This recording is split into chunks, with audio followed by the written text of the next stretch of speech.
Hi, I'm Romi Mahajan. I'm the Director of Client Development at Blueprint Technologies. We have a panel today to discuss what I think is a very interesting topic, harmonizing business and IT with data as the driver.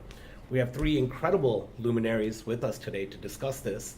Erick Watson, the Chief Product Officer of Quantarium, Danielle Funston, Vice President of Delivery at Blueprint, and donald.farmer, the CEO and founder of TreeHive Consulting. I do want to start the panel with an assertion, and then I'd like you all to sort of be able to comment on that. I'd argue that despite all the talk about data being the world's most valuable resource, that most organizations really don't have a good handle on managing their data and taking advantage of it. I'd love to elicit your feedback on that, starting with Erick, Danielle, and then Donald. What do you think about that? Is that a fair statement? I do think it's a fair statement. I think most companies today are inundated by the amount of data that they're gathering through all these different means, whether it's customer data or data about how their products are being used. And so there's a lot of confusion in the marketplace about how best to employ this data. And so many people are doing a reasonably good job of collecting it, but because they collect it from all these different locations, it's difficult to synthesize that and actually make some sort of intelligent decision about what business actions they should take. And so I think one of the biggest challenges that we face today is how to really synthesize all this data that's coming at us like a fire hose and figure out how we can make decisions based on that and change our behaviors as companies in order to improve our customer relationships. Danielle, your thoughts on whether organizations are really wielding data properly? Yeah, it's certainly relevant right now in a lot of the clients that we work with, but I think the biggest challenge is exactly what Erick touched on. It's actually getting to the data, making sense of it, being able to actually derive insights that otherwise exist from the data is so far out in the future for a lot of companies right now, just because even accessing and understanding the data that they have is the baseline that most companies are focusing on right now. Okay, so violent agreement so far. Donald? I think I need to disagree. Okay. I'm not sure that it's possible to disagree with such reasonable kind of statements. But I think there is a problem when people start thinking about, we often hear this phrase data as an asset and data as a resource. And the truth is we don't really treat it as an asset. We don't treat it as a resource because we don't invest in it in the way in which we invest in assets. We don't measure its value. We don't maintain its value. We don't monitor it and we're not accountable for it in the way that we're accountable for the other assets of our business. So I think we talk a good game about it, and we don't do much about it practically. Mm-hmm. So this divergence between what we all claim to be obvious, which is that data is a resource, and our behavior, is this due to awareness issues, cultural issues, or is there a deep systemic and infrastructural problem around the use of data? In other words, where's the culprit? Where does it lie? Danielle, let's start with you. Sure. Yeah, I actually think all three of those issues, so awareness, infrastructure, and culture, are absolutely at play. I think as organizations grow in particular, and as data grows, it's incredibly difficult to not only understand what data exists, but how to properly serve it in a way that makes sense to different business units within an organization. And going back to something we touched on earlier, actually the fundamental basis, that infrastructure and how the data is organized and how to get to it, becomes a real physical problem in organizations. So I would say all three, absolutely. Okay. Erick, perception, culture, structure, infrastructure?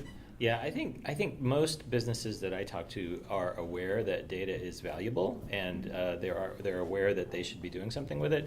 But kind of going back to Donald's point earlier, but they do have a great deal of difficulty with the organization and the culture required to actually make good use of that data and derive the insights, as Danielle was mentioning. So I think that I think the infrastructure should sort of follow the organization, and right now a lot of companies are not organized in a way that allows them to capitalize on the benefits of the data they're collecting. Right. Donald, where is the culprit here? Well, I think the culprit is a disconnect between what we were talking about earlier was the idea of data as a resource, and then the idea that Danielle mentioned about insight, the lack of insight that people have. There's often part of the organization which is very much focused on, we want insight, so we don't really care that much about the data at the back end. Right. Just give us the insights and let us have access to the data in order to get those insights. regardless of governance, compliance, or anything else. And then there are the other side of the organization, which often thinks of it as, well, we need to protect the data. It's all about managing the data. Yeah. And you don't get your insights, well, we'll give you standard reports. Isn't that enough for you? Yeah. And then you end up with this sort of this division. And it's often described as an IT business user division. And I think that's not entirely fair, because I think it can sometimes crosses boundaries. But it's this distinction between being concerned with the data for its own sake or being concerned with the insights for their own sake, Right. and the inability to broker across these two. Got it. Yeah, But that does point to what maybe the elephant in the room and really the subject of this panel, right? Which is this so-called divide between business and IT, because business users are the ones who need the data to act, right? To take some action, to market, to sell, to do whatever.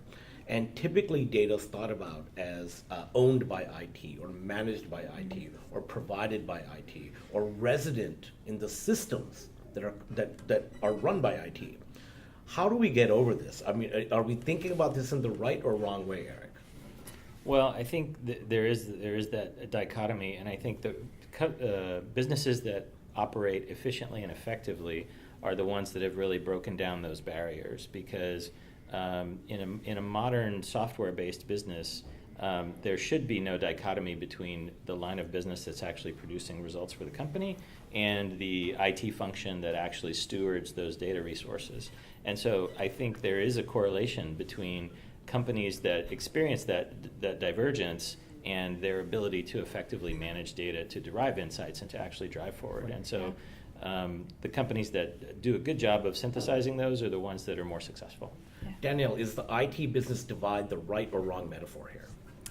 I don't know if there's a right or wrong metaphor. However, I agree that full integration is really important, and I think everyone has shared their perspective on what that looks like.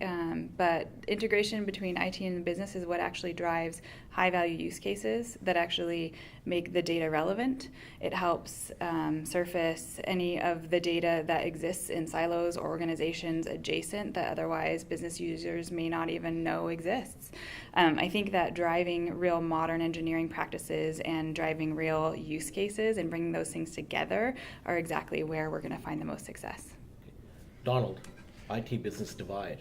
Yeah, well, you'd call that IT business divide the elephant in the room, but the only reason the elephant's there is because we built the room around it. We've actually structured our business with that divide in mind. Yeah. We've created it. We did that at one time for perfectly practical reasons, that IT was a technical sphere of knowledge that seemed to be only supporting the business, not entirely relevant to it. But nowadays, as so much of our business goes digital, and so much of any company is thoroughly digitized in its line of business, the idea that IT and business are separate seems to me almost ridiculous. Yeah. IT is part of the business. Do you think of HR as not being part of the business? Right. Do we think of facilities as not being part of the business? Of course, IT is part of the business. Yes. So would it be fair to say that in this talk of digital transformation that's partially data-driven, that IT and business have converged into a singularity? I think we say we wish. Yeah. And they should. Yeah, they should. They absolutely They should. should. Yeah, Yeah, okay. yeah. So that leads me to another point, right? Because I've worked in organizations in which I've always really deeply respected and worked closely with IT. Mm-hmm. I really could never understand the perceptual chasm between what I did and what IT did, because everything I did was enabled by them. And I found them not to be the organization of no, but the organization of yes. That said, do business users really understand the issues around governance, security, compliance, privacy, data security that occupy the minds of IT people? Is it fair to say that there's still a deep lack of understanding? Eric? I believe so. I do a lot of work in the real estate space, and it's a very heavily regulated industry. And I think that it's obvious to me that the business users who have a deep understanding of those regulatory requirements are much more successful in our enterprise. The ones that don't understand it, or they think of it as an obstacle to be overcome, or they really don't internalize it, have great difficulty, and they create a great deal of friction for themselves and the rest of the organization. And so I think that part of this closing the chasm and reaching through the divide and being able to make things work for businesses today really requires that business users have a deeper understanding of the IT systems and functions that support them, And conversely, it also requires that people who may have come up through the IT ranks continue to develop a more acute understanding of what causes the business to be successful. Yeah. And so this means that people in these different roles are going to have to get outside of their comfort zone and really reach across the aisle, so to speak, in order to be able to speak one another's language. Yeah. They can't simply just sweep it under the rug and say, that's somebody else's problem, that's not my problem. It's no longer the case. Danielle, do business people really truly understand the issues around IT governance, compliance, security, privacy? Yeah, I don't think so. And I think Eric touched on this. It's on both sides. I think there's a lack of understanding around why business users operate the way they do and what they're actually trying to achieve on the IT side. And then separately, a lack of understanding around the constraints, the compliance, the risks to data security and privacy all up on the business side. So I think really we'll see, well, I'm hopeful, we'll see a trend toward changing a lot of this quickly in organizations, both as a means to see this as an opportunity to strengthen the relationship with their customers, their consumers, to demonstrate that they're responsible in the way that they're using and collecting data, and also with very real compliance and regulatory actions that are being made all over the world, including GDPR. Right. Companies really need to shift to seeing this as a responsibility of everybody in the organization. Privacy, security, responsibility has to be a way of doing business, particularly as we're moving towards that fully digitized company experience. Donald, you've spoken and lectured on this matter quite a bit. Right. Tell us your views on this. Well, I think there's a lot of confusion, actually. I mean, I think you're right. There's a great deal of confusion about these different areas. And one problem is that there's technical requirements, which you can think of as being governance and security. And then there are business outcomes, which are privacy and compliance. Now, compliance is really something that needs to be determined in business, decided in business terms. There are legal requirements we must be compliant with. Yeah. Governance is the mechanism by which you support that. Governance isn't about making the right decisions, it's about the way you make decisions and getting that process in place, and that's something which will happen, if you like, at the IT level or at that level. And the outcome of that in business terms should be compliance. So I think if you can separate these things out in your mind and have compliance and governance and privacy and security as very interrelated but separate areas, it becomes much easier to clarify that picture. Definitely, and to develop policies and patterns in those areas. Would it be fair to say then that the intrinsic rhythms of a company didn't really create that convergence between business and IT, but that these extrinsic things like regulation and compliance have in a sense forced companies to understand that they are one and the same? Is that a fair statement, Donald? No, I don't think it is. And the reason I say that is I think there's been something else which has forced that change. I don't entirely disagree, by the way, but I think there is something else that's very important, which is the fact that in all our lives now, we have better technology at home than we do in the office. When we come into the office in the morning, we downgrade our technology experience. And the result is that IT is no longer in a technology driving seat. Technology is no longer a black box to the user. In fact, it might be the other way around. User technologies might be a black box to IT. They can't see inside your phone. They don't know what device you're going to use next year. And bring your own device, the ability of people to find applications on the web and start to use software as a service applications with or without IT's permission, the ability to use Dropbox and Office 365 and things that you find on the web. That has fundamentally changed the relationship between business and IT. I think that's actually one of the biggest changes that's taken place in our lifetime, that business users are now in a technology driving seat rather than IT. Yeah. Danielle, thoughts? Totally agree. I mean, that's an excellent point that Donald makes around just how we're interacting with technology and how that's shifting things. On top of it, I think just the volume of data that businesses are generating on a day-to-day basis now is really a huge driver as well. Yeah. Being able to, going back to what we talked about in the beginning, and being able to actually leverage and drive real action out of that data, point towards high value use cases, be able to then really look into the future, get predictive, and start running some of these advanced analytics practices that we all are really looking forward to seeing drive how we run our day-to-day. I think that is really at the heart of what will bring IT and business together, is realizing that the only way we accomplish that, especially with the massive amounts of data that we're generating every day, is to get very, very in sync. Eric? Yeah, just building on what Donald was saying, I do see a problem with IT departments these days, which I refer to as kind of creating brittle compliance infrastructures. And I think it has to do both with the difference between compliance and governance, but also because of the fact that people are bringing their own devices, and now the savviness of the end user has accelerated so dramatically compared to what it was in the past. And so I think what happens in some companies is that they try very hard to enforce these rules, that they think they're doing the right job, and they create a very brittle infrastructure that's easily superseded or worked around by end users. And so that creates a lot of consternation and friction.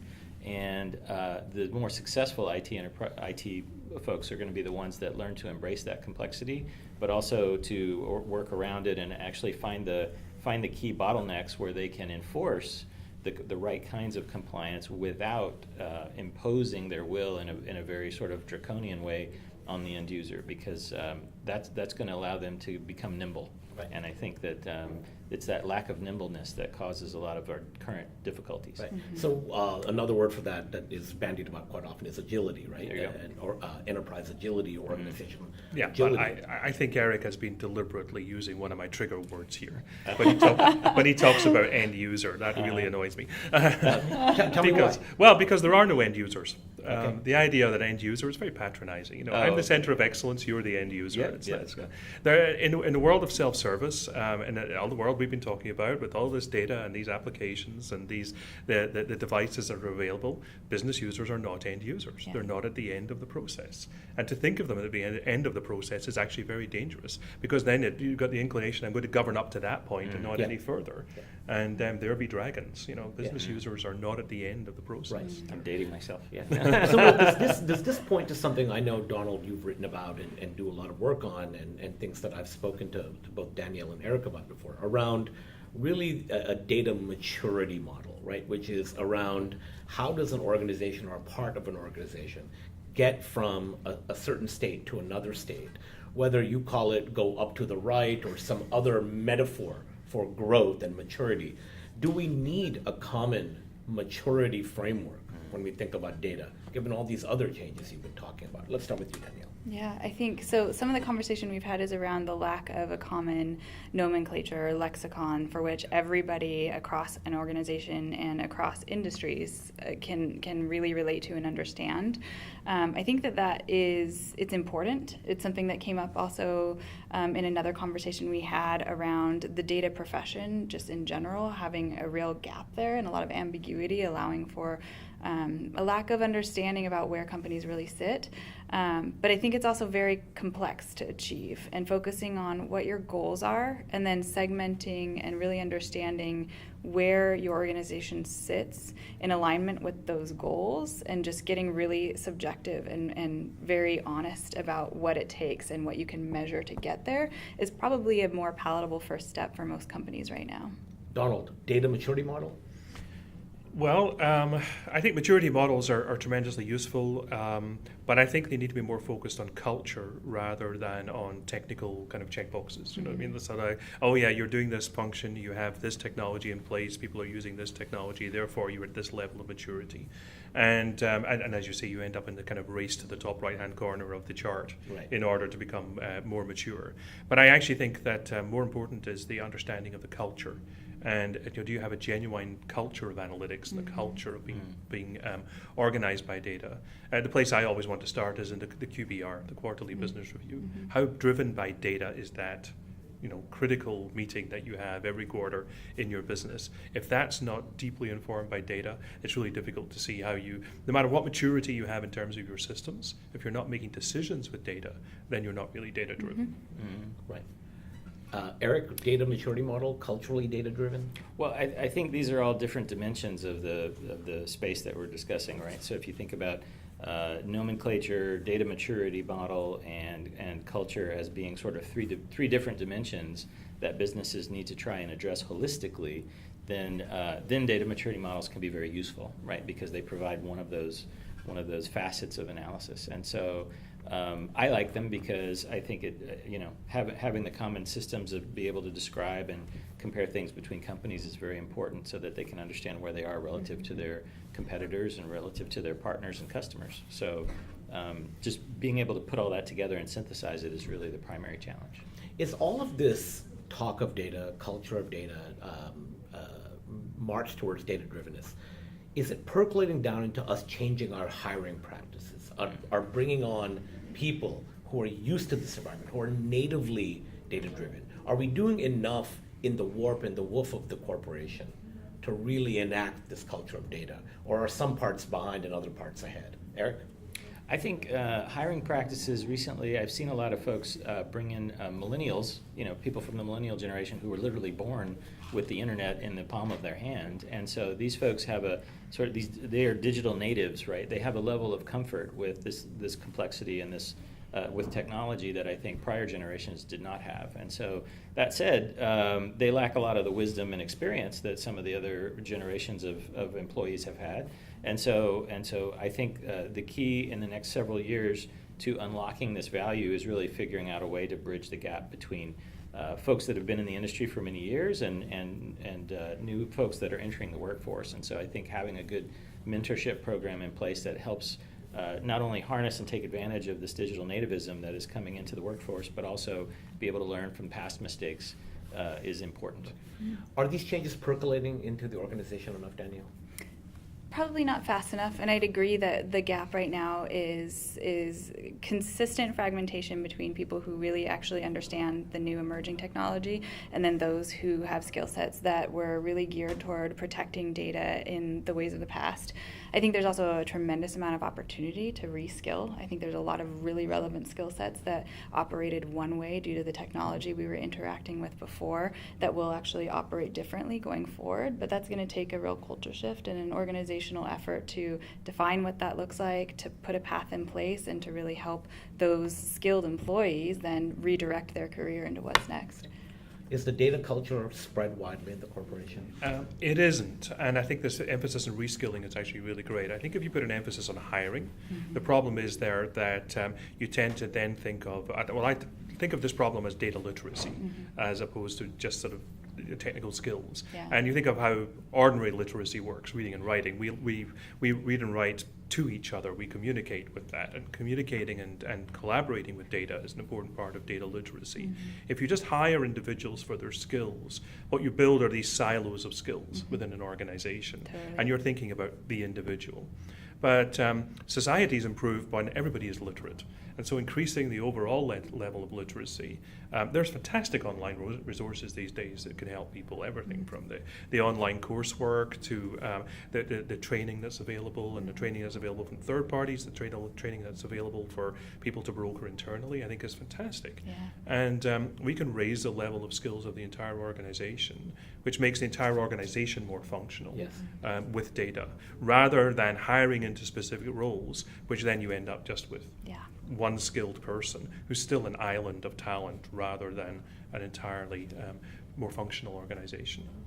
So in an ideal world, we've talked about IT and business being harmonized, businesses being agile, adopting and enacting a culture of data-driven behavior, being data-driven culturally in general as the best expression, right, of data maturity.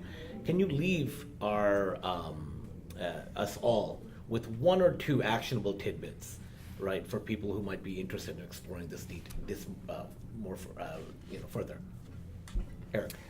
Yeah, I think what I tell my kids is basically to be curious about and to always be learning and not think of your schooling as having ended when you finished college. Yeah. And so I think it speaks to people's need to reskill and to adjust as things because things will continue to change, and we live in a society that's changing ever rapidly, even more rapidly than it has in the past. And so I think coming back to the idea of culture and hiring practices and instituting an internal culture, I think having a culture of lifelong learning is very important. It's essential to being able to develop the digital literacy that we talked about earlier. And so to me, being curious, being a lifelong learner, committing to those sorts of goals both personally and professionally is sort of the bedrock, I would say, of how we move forward. Excellent.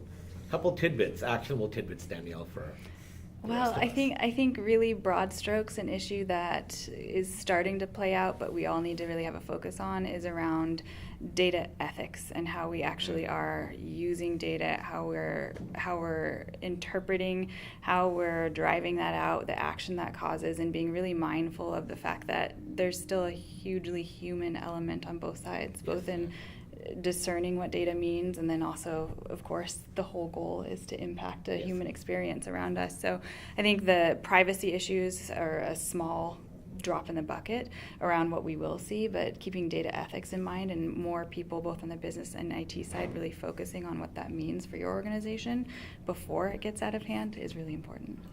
Donald, some tidbits to leave us with. I think this focus on the human is really, really absolutely critical.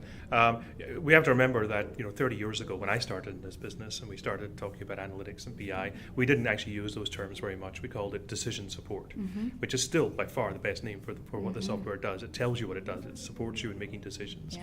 And we have to kind of refocus on that and understand that the software and the data is supporting us in making decisions, and as human beings we also bring all our own biases and all our own culture to decisions. Yeah. And so understanding, if you like, the science of decision making and how that is informed culturally and technically, I think is critical.